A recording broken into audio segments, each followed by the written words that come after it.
he had direct access to the White House, and I guarantee you that that is not something that middle-class people in this country have. You didn't get many phone calls from them, no. Okay, Annie, quick, can you help us with this? People talk about the distribution of growth. Does more rapid economic growth inevitably lead to greater inequality? No. I mean, it shouldn't on the face of it, but it always seems to. Or am I wrong? No, for me, they're two separate things. So again, that's where we shouldn't be seeing growth as an outcome. We should be looking at what we want. So I completely agree with Jared that there are many people, including in rich countries, who need more. I mean, in the UK, for example, 1 in 4 children at the moment are living in poverty. Now, we are one of the richest countries in the world. So what I dispute is the idea that the reason for that is that we're not growing large or fast enough. So, OK, but I would be more convinced by your argument if you could point to a country that's had quite good economic growth and it's distributed it equally. Where is that place? So we've got lots of Nordic countries, for example. I mean, we're back to the Swedish example. Yes. It's really difficult to look at a single country and say, you know, yes, that's the way to go, because there are so many different variables. But the relationship between inequality and GDP isn't totally close. So, for example, appreciate that we've had stagnation in the last 10 years, but before that we had decades of relative growth while inequality was rising very highly. And inequality has failed to seriously diminish in the UK since the recession. Daniel Ben-Ami, can I get you away from your general defence of growth and ask you to reflect on, do you think equality is achieved more generally at times of lower growth or higher growth? Well, on this one I agree with Annie. I don't think there's any simple relationship. But, I mean, in a sense, I am an egalitarian because I'm arguing Ferraris for all, which is, in a way, an egalitarian argument. But what I want is not shared sacrifice. In other words, everyone has to make do with less. People should have more. So if we have, I want economic growth that everyone can benefit from, so we have a more prosperous society. And in fact, again, Jared may have some more insight on this, but I don't know if people remember that Barack Obama, when he was president, and Warren Buffett, who's one of the world's richest men and financier, they were both promoting what they were calling shared sacrifice. So in other words, they were saying, yes, there's great inequality. Inequality is a problem. But they weren't arguing like me that everyone should have more. They were saying everyone should make do with less. So it was kind of using the spectre of these very, very rich people and these financiers to try and sell austerity to the bulk of the population, which is why I think this inequality argument is actually very problematic, including, in fact, for the poorest people in society, because it's a way of trying to get them to accept austerity. Jared Bernstein? Well, at least in the U.S. case, austerity was motivated by the arrival of a hard-right political element that's called the Tea Party, and they simply are anti-government, so they wanted to just stop any government spending they could. It is a very good question that Daniel raises as to why Obama bought into that and pivoted to deficit reduction and austerity too soon. But I actually, if you don't mind, I'd like to address this conversation you were just having with Annie, because I think that it's not really very hard at all to point to countries that have faster growth and much less poverty. The Nordic countries are a good example, but in fact, many European countries, at least compared to the U.S., achieve this. And I think the punchline here is really important. There's a lot of good academic research to support what I'm about to say. The extent of your social safety net, the extent to which you redistribute your GDP to help disadvantaged people is uncorrelated with your growth rates. And that's a very important insight. A, because politicians who are against any sort of redistribution will rail against it, even though the evidence supports my claim. But B, it means that you can have a more redistributive approach to governments and achieve a target growth rate or not. And it doesn't affect the bottom line. It affects people's well-being, though, that's for sure. OK, that's interesting. And let's move this on now to our next area of challenge to growth. So this is away now from the questions of equality and inequality and on to the environment, because the second big argument, possibly the main argument that's used to argue for controls or limits to growth is that it is unsustainable. Tim Jackson, can you just give us that basic case?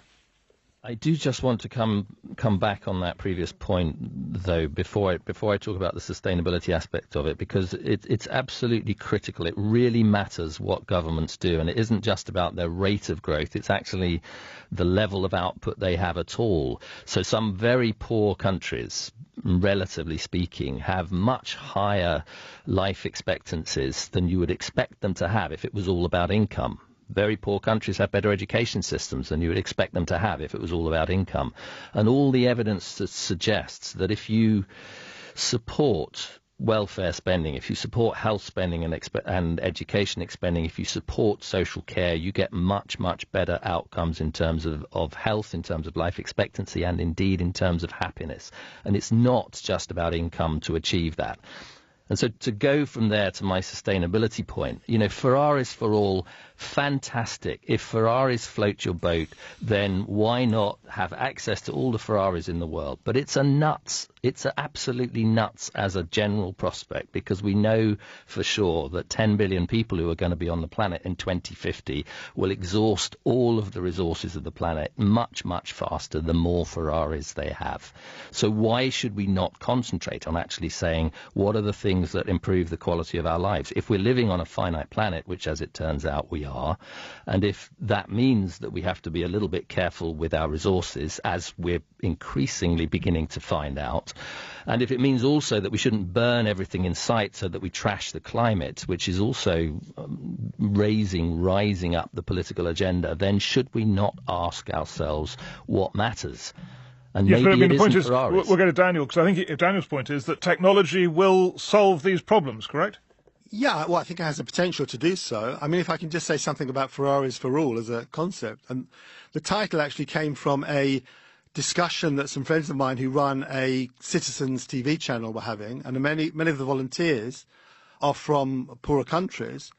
And they were trying to sum up what they would like, just as a kind of metaphor. And they said Ferraris. So it's not necessarily literally saying Ferraris for all. It's saying that everyone in the world, including poor people, should have the right to the best that the world has to offer. And even if we take it literally as Ferraris, I mean, I think Tim is very, very pessimistic, because technology is moving on, even in the car industry. We're having a shift, for example, towards electric cars. I mean, I'm not certain that's the way things will go, but it's quite likely. We can have new technology. We can have electric power stations that are nuclear, that don't emit greenhouse gases. So I don't see any technical reason, in fact, why you couldn't have 10 billion Ferraris in the world. But we don't need to take it literally. What it's really about is everyone has the right to be wealthy. We just need to organise our economy so that it works for ordinary people. Tim Jackson, you should have more faith. I've done the numbers. I've been there. I got the T-shirt. I started out this way thinking if only we could get the technologies working, we would be back on track. And I looked at those technologies inside and out. I looked at the resource requirements of them. I looked at how fast they were moving. I looked at the reluctance of politicians to invest in them. I looked at the fact that actually we have to have absolutely heroic assumptions about what we could achieve in terms of a low-carbon world if we want to meet the Paris target of 2 degrees. And still have everybody growing, 10 billion people by the middle of the century, growing their incomes at 2%. There's a kind of naivety, I think, to the idea that technology can solve everything. And what it's doing is it's blinding us to the possibility that actually those constraints of living on a finite planet with finite physical resources are actually as much of an opportunity as they are a threat. They're a threat to the idea that we can just be better off by having more and more stuff, because the math just doesn't stack up. But the opportunity is actually to ask a much more serious question about what actually contributes to the quality of our lives, what makes our lives better. I'm going to put this to Jared Bernstein and put it to you that the United States is the country that had, and maybe it is going a bit, but has or had faith in technology, that anything was possible. Do Americans still believe that? I think Americans are in a very tough place regarding technology or really any big questions right now, because our politics are so dysfunctional. So there has to be some kind of connection, some kind of mechanism in a society that functions effectively by which problems existential problems like climate, there has to be some kind of mechanism by which existential problems are diagnosed and then solutions are prescribed. That process typically involves gathering and understanding facts and implementing policies that will address them. And it's completely broken down in our country right now. So technology in the U.S., sure, is basically at the level of enjoying apps on our cell phones and enjoying relatively cheap and powerful laptop computers. But the idea that we're using technology to solve big problems, left the agenda on when Donald Trump took office, because the basic function of generating solutions to problems is broken down here. Okay, but are you saying, well, let me put it like this. Would you tend towards Daniel's belief that if you invest and if you go for growth, that there will be solutions to a lot of the problems that arise? Or do you go with Tim saying that the numbers don't add up and that's that? If by numbers adding up, do you mean can we continue on a sort of status quo? Then of course not. But I think it's possible for technology to generate much cleaner growth and at the same time provide levels of growth that are commensurate with what we seek and employment opportunities as well. So I do think that that growth that's compatible with better economic stewardship is possible. Right, well, I'm going to push it on then, another level from what we've been talking about, and you can see what you think of this, Jared, and indeed, let's go to Annie quick. We haven't heard from you for a while. I'd like you to react to this tape, which is from Filka Sekulova. Now, she's a senior researcher at the Institute of Environmental Science and Technology in Barcelona, Autonomous University of Barcelona, and she is a believer in a phrase I hadn't, or a word I hadn't been heard before, degrowth. So, here is Filka Sekulova on degrowth. Firstly, we should say that degrowth is a response to the very, I would say, hardcore obsession to growth that we observe in society, in economics, in politics, and in public institutions. So degrowth is a challenge to the whole idea of the incessant increase in economic output, in resource extraction, and fossil fuel extraction, and consumption and production as the only goal of society. So degrowth is a kind of call to changing the social relations of society so that we produce something that's more human and less focusing on the economic metrics, less focusing on the output measured in monetary units. What's the difference then between degrowthing and sustainable growth? Sustainable growth is still growth. So green growth, as we like to say it looks like an icing on a toxic cake. So far, green growth is focusing on increasing renewable energies and those industries that don't have very high carbon footprint or material footprint, while they don't focus on these sectors of society that still need to decrease, while degrowth actually starts from there. So why do we think that green growth actually is not physically possible? Mostly, the defenders of green growth believe in so-called absolute decoupling. We could keep on increasing GDP in monetary terms while environmental impacts are actually decreasing. Well, so far in historical terms, this has not been observed. So far, always the increase in GDP has been coupled with increased consumption of natural resources, of energy, of minerals. Because many responses would say, well, but we have technologies, right? So far, all the technological innovations and efficiency and inputs that have been drawn into have actually led to increasing consumption and increasing production rather than decreasing. Although the relative intensity of production is actually increasing, the overall volume of what is being produced and what is being consumed is actually continuously increasing. So in that sense, we can't really rely either on technological improvements, right? And this is another important argument why green growth is actually physically and actually thermodynamically impossible.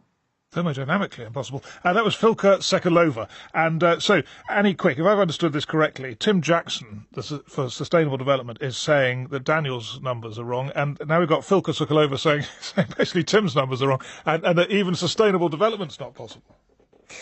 Again, what I would say is that growth or degrowth isn't really the question. So there might be individual sectors in which absolute decoupling has been achieved, so in which you can grow without increasing your environmental sort of degradation. And so I'm happy to see growth in those areas. I think what we need to do, though, is just, again, think about what we're achieving. So the question isn't growth, yes or no. The question is, how do we get to Yes. environmental protection? Okay, I must let Tim come back.